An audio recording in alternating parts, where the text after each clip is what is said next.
Hello friends, welcome to only IAS. अगर मैं पिछले 2 या 3 सालों की बात करूं तो स्टूडेंट्स के बीच में एक नई परेशानी आ चुकी है और वो क्या है? That is clearing the CSAT paper, right? और उसका मेजर रीजन क्या है? ऐसा क्यों हो रहा है? देखो, इसका मेजर रीजन अगर एक मैं पॉइंट करूं, दैट इज कि स्टूडेंट्स के बीच में अवेयरनेस नहीं है कि ये एग्जाम एग्जैक्टली हमारे से डिमांड क्या करता है। ठीक है? तो आज के सेशन में हम यही जानने की कोशिश करेंगे कि सीसेट की क्या चेंजिंग ट्रेंड्स हैं, उन चेंजिंग ट्रेंड्स के साथ हमें क्या स्ट्रेटजी में चेंज करना चाहिए और इस पर्टिकुलर ट्रेंड को एनालाइज करने की भी साथ साथ कोशिश करेंगे, राइट? एक बहुत ही फेमस सेइंग है, a vision without a strategy is merely an illusion. तो अगर हमारी स्ट्रेटजी अच्छी नहीं है तो हम अपने एंड गोल तक कभी पहुंच ही नहीं पाएंगे। जैसे एग्जाम्पल की तरह सोचो कि अगर इंडिया है, मान लो इंडियन टीम है, इंडियन क्रिकेट टीम, अगर उसको उसका गोल है वर्ल्ड कप जीतना, राइट? तो क्या क्या चीजें उनको इंश्योर करनी पड़ेंगी? उन्हें अपनी स्ट्रेटेजी बहुत ढंग से बनानी पड़ेगी कि जो स्टेप्स वो ले रहे हैं वो सही ले रहे हैं क्या? क्या जो कंडीशंस उनको फाइनल में खेलनी पड़ेंगी उनके लिए वो कस्टम्ड है? क्या जो अपोनेंट्स हैं उनको अच्छी तरह से स्टडी किया है या नहीं किया है? इसी तरह से अगर आपका जो गोल है वो सीसेट को सिर्फ क्लियर करना नहीं, अच्छे मार्क्स के साथ क्लियर करना है, तो आपको इंश्योर करना पड़ेगा कि आप इस एग्जाम को समझो कि सीसेट डिमांड क्या करता है आपसे, क्या क्या चीजें आपसे वो चाहता है, राइट? तो चलते हैं, कुछ बेसिक्स डिस्कस कर लेते हैं कि सीसेट एग्जाम एग्जैक्टली है क्या। तो अगर मैं कुछ आपको बेसिक्स बताऊं तो देखो, इसमें ना 80 क्वेश्चंस होते हैं टोटल। अब आप बोलोगे कि सर ये तो हमें पता है। आपको पता होगा, बट मैंने बहुत स्टूडेंट्स को नोटिस किया है, स्पेशली जो फर्स्ट टाइम अटेम्प्ट देते हैं, उनको कई बार लगता है कि इसमें भी 100 क्वेश्चंस ही हैं जैसे पेपर वन में होते हैं, बट नहीं, इसमें टोटल 80 क्वेश्चंस पूछे जाते हैं और हर क्वेश्चन 2.5 मार्क्स का होता है। और साथ ही साथ ये ना सिर्फ एक क्वालिफाइंग पेपर है, यानी कि इसके मार्क्स काउंट नहीं होंगे। आपको सिर्फ 33% मार्क्स ही लेके आने हैं क्वालिफाई करने के लिए, एंड 1/3 नेगेटिव मार्किंग होती है जैसा कि पेपर वन में भी होता है, राइट? अब इस एग्जाम को समझने का सबसे बढ़िया तरीका यही है कि हम वो चीज पढ़ें जो यूपीएससी ने हमें दी है। अब आपने अगर थोड़े दिन पहले जो यूपीएससी ने नोटिफिकेशन जारी की थी अपने 2022 एग्जाम के लिए, उसी के अंदर यूपीएससी ने अपना सिलेबस बता दिया कि सीसेट के लिए हमें क्या क्या चीजें पढ़नी है। तो जरा ना इस पे एक बार छोटी सी नजर घुमा लेते हैं। तो देखो, इट एक्सपेक्ट्स यू कि आपको कॉम्प्रिहेंशन के बारे में आता हो, आपको interpersonal skills including communication skills के रिलेटेड चीजें आती हो, लॉजिकल रीजनिंग, ठीक है, एंड एनालिटिकल एबिलिटी। है तो ये एक ही वर्ड, बट इसके अंदर मल्टीपल चैप्टर्स आ जाते हैं और वो मैं आपको दिखाऊंगा भी। आगे है डिसीजन मेकिंग, प्रॉब्लम सॉल्विंग के ऊपर, general mental ability and basic numeracy होनी चाहिए of the class 10th level, and data interpretation class 10th level का भी, राइट? तो ये हमने देख लिया कि यूपीएससी क्या एक्सपेक्ट करते हैं कि उसको क्या चाहिए। अब अगर हम अपने प्रीवियस ईयर क्वेश्चंस का ट्रेंड एनालाइज करने की कोशिश करें कि टोटल कितने क्वेश्चंस पूछे जाते हैं इसके अंदर से, तो अगर आप सब डिवीजन मेथड अप्रोच करोगे तो आपको पता लगेगा कि देखो, रीडिंग कॉम्प्रिहेंशन जो है उसमें नियरली आप मान के चल सकते हो कि 25 से 30 के बीच में क्वेश्चंस ईयर ऑन ईयर आ रहे हैं। जो बेसिक न्यूमरेसी है उसमें से अराउंड 20 क्वेश्चन देखो पिछले 3 साल में 20 से 26 के बीच में पूछे जा रहे हैं। Data interpretation as well sufficiency के ऊपर 10 से 15 के बीच में कहीं ना कहीं नंबर लाई करता है। एंड रीजनिंग के एंड एनालिटिकल एबिलिटी के ऊपर आप मान सकते हो कि 14 से 22 पिछले 3 सालों का ये ट्रेंड रहा है, राइट? अब ये ट्रेंड हमें देखना जरूरी क्यों है? देखो, एक बहुत ही फेमस प्रोफेसर है, प्रोफेसर माइकल पोर्टल। उन्होंने बोला है कि a sense of strategy is choosing what not to do. अगर हमें यही नहीं पता होगा कि हमें क्या करना है और क्या नहीं करना, तब हम अपने एंड गोल तक कभी पहुंच ही नहीं सकते। उसी तरह से आपको ये इंश्योर करना बहुत जरूरी है कि किस टॉपिक से कितने क्वेश्चंस पूछे जा रहे हैं और किसकी कितनी ज्यादा इंपॉर्टेंस है। उसी के बेसिस के ऊपर तो आप डिसाइड करोगे ना कि अच्छा, ये चैप्टर है, इसको मैं 10 घंटे दूं या इसको 5 घंटे दूं, या मैं छोड़ भी सकता हूं। तो ये चीज आपको कैसे पता लगेगी? ये चीज आपको तभी पता लगेगी जब आपने ये इस टेबल को स्टडी किया है। आपने स्टडी किया है कि अच्छा हाँ, पिछले कुछ सालों में किसकी इंपॉर्टेंस कितनी है, and accordingly UPSC changing trends के साथ क्या क्या नए नए चेंजेस कर रही है। आपको इंश्योर करना होगा कि आप भी उन चेंजेस के साथ अडेप्ट करो अपने आप को, राइट? तो आगे बढ़ने से पहले मैं आपको हमारे यूपीएससी सीसेट एक्सपर्ट प्रोग्राम यानी कि यूसेप के बारे में थोड़ा बताना चाहता हूं। ये हम प्रोग्राम लॉन्च कर रहे हैं कब से? 28 फरवरी से। ठीक है। और इसके अंदर हम क्या डिस्कस करेंगे? देखो, अभी मैंने आपको बताया ना यूपीएससी ने क्या क्या सिलेबस दिया हुआ है। ये हमने सिलेबस देखा पूरा का पूरा जो यूपीएससी ने दिया हुआ है। हम इस पूरे सिलेबस को यहाँ पे डिस्कस करेंगे A to Z।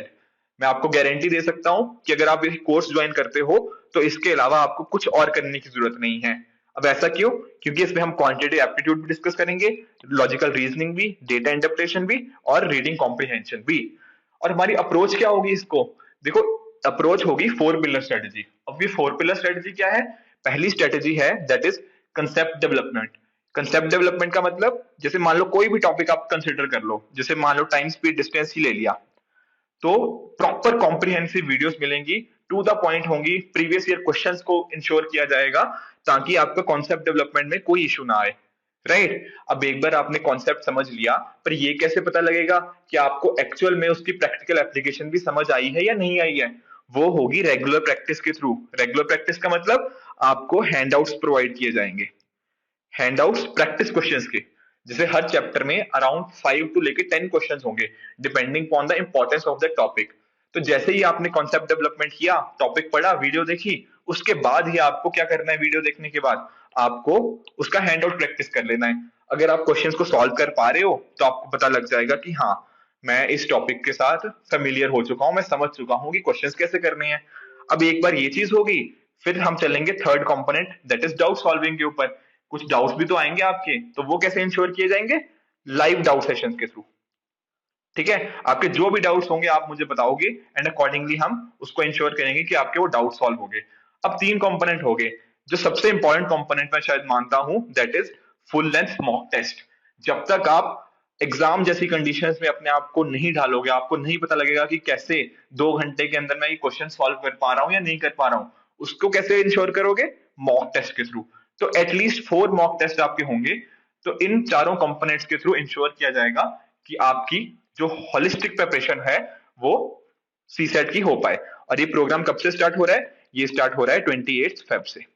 ठीक है। आप अगर डिटेल शेड्यूल देखना चाहो तो ये मैंने फर्दर सब डिवीजन के थ्रू आपको बता दिया है कि कौन सा टॉपिक कब होगा। जैसे ये 28 फरवरी से 5 मार्च तक ये पूरा शेड्यूल दे रखा है, एंड अकॉर्डिंगली पूरा मार्च का भी, एंड ये अप्रैल 16 तक कोशिश रहेगी कि पूरा का पूरा हम सिलेबस आपको करवा दें। तो इंश्योर यही किया जाएगा कि मिनिमम आपका टाइम कंज्यूम हो। ऐसा ना हो कि आप हम कुछ बहुत ज्यादा लंबा आपको पढ़ा रहे हैं, ऐसा नहीं होगा। टू द पॉइंट पढ़ाया जाएगा एंड अकॉर्डिंगली उसी के बेसिस पे आप इस पर्टिकुलर सेक्शन के साथ फेमिलियर हो सकते हो। ठीक है जी। आगे देखो। अब कुछ मैं आपको ना कुछ ऐसी चीजें बताना चाहूंगा जो कि यूपीएससी सीसेट के लिए बहुत इंपॉर्टेंट है। पहली चीज ये है कि पेपर 2 को ना आपने बिल्कुल बर्डन नहीं समझना।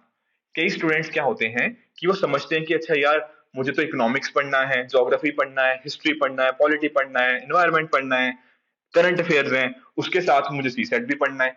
तो अगर आप इस तरह से अप्रोच रखोगे ना तो आपको हमेशा सीसेट बर्डन ही लगेगा, बाकी सब्जेक्ट्स भी बर्डन ही लगेंगे। तो इसको बर्डन नहीं समझना, आपको इसको ना रियल लाइफ के साथ रिलेट करके देखना है।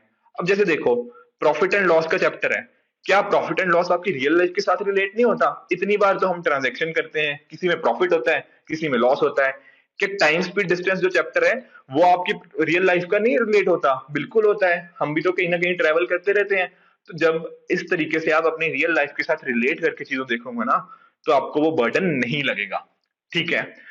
अब बट इसके साथ ही ना दूसरा भी क्वेश्चन जान लो, इस एग्जाम को लाइटली भी नहीं लेना।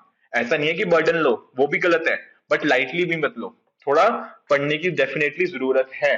और आपको इंश्योर करना है कि आप जब स्टार्ट करो ना प्रेपरेशन, आप थोड़ा देखो कि आप अभी कितने पानी में हो, फिर आप उसके ऊपर बिल्ड करते जाओ कि मुझे कितनी ज्यादा जरूरत है इस एग्जाम को देने की। ठीक है ना? तो ये आपकी तरफ से भी इनपुट होगा, हमारी तरफ से भी इनपुट होगा, तो तब जाके ना एक अच्छे रिजल्ट आएंगे। राइट। और तीसरी चीज क्या है कि आपको न्यूज़पेपर एडिटोरियल रेगुलरली पढ़ना है। अब आप सोच रहे होंगे कि सर ये पेपर 1 के लिए बता रहे हो एडिटोरियल या पेपर 2 के लिए? देखो, दोनों के लिए। रीजन क्या है कि जब हम ना एडिटोरियल पढ़ेंगे, मान लो द हिंदू पढ़ रहे हो या इंडियन एक्सप्रेस आप पढ़ रहे हो, राइट, तो आपको पता नहीं लग रहा, बट आपकी इंग्लिश साथ ही साथ इंप्रूव होती जा रही है। और जब एक बार आप इंग्लिश इंप्रूव कर रहे हो, आपकी रीडिंग हैबिट बन रही है। जैसे रीडिंग हैबिट बनेगी तो क्या होगा? जो रीडिंग कॉम्प्रिहेंशन होते हैं ना, आरसी, तो आरसी करने में काफी इजी हो जाएगा। आप अच्छे से आरसी को समझ पाओगे और उसी बेसिस पे आप उसके क्वेश्चंस को आंसर कर पाओगे। तो आपको न्यूज़पेपर एडिटोरियल के मल्टीपल एडवांटेजेस जो होते हैं उनको इंश्योर करना है, ठीक है। और इम्प्रूवमेंट की सबसे एक ही तरीका है, दैट इज कांस्टेंट प्रैक्टिस। गलती करोगे, प्रैक्टिस करो, गलती करो, प्रैक्टिस करो, गलती करो, फिर जाके गलतियां कम हो जाएंगी। यही तो तरीका है इम्प्रूवमेंट का, ठीक है ना। और कोई इसकी तरह और कोई ना, और कोई मैजिक नहीं है कि आपको ऐसे आज पढ़ना शुरू किया तो कल तक सी सेट हो जाएगा, ऐसा नहीं है। Constant practice is the only की, राइट। और लास्ट चीज है बिलीव इन योरसेल्फ। ये सबसे इंपॉर्टेंट है। देखो, बहुत सारे स्टूडेंट यही सोचते रहते हैं कि सी सेट सर नहीं हो रहा, नहीं हो रहा, नहीं हो रहा, नहीं हो पाएगा। अगर आपका नेगेटिव माइंड आपके सोच ही लिया है कि अच्छा नहीं होगा, तो फिर तो नहीं ही होगा, ठीक है। तो आपको इंश्योर करना है कि ये जो डर है ना आपके अंदर सी सेट का, इसको कम करना है, इसको हटाना है बिल्कुल। और वो कैसे होगा? वो कांस्टेंट प्रैक्टिस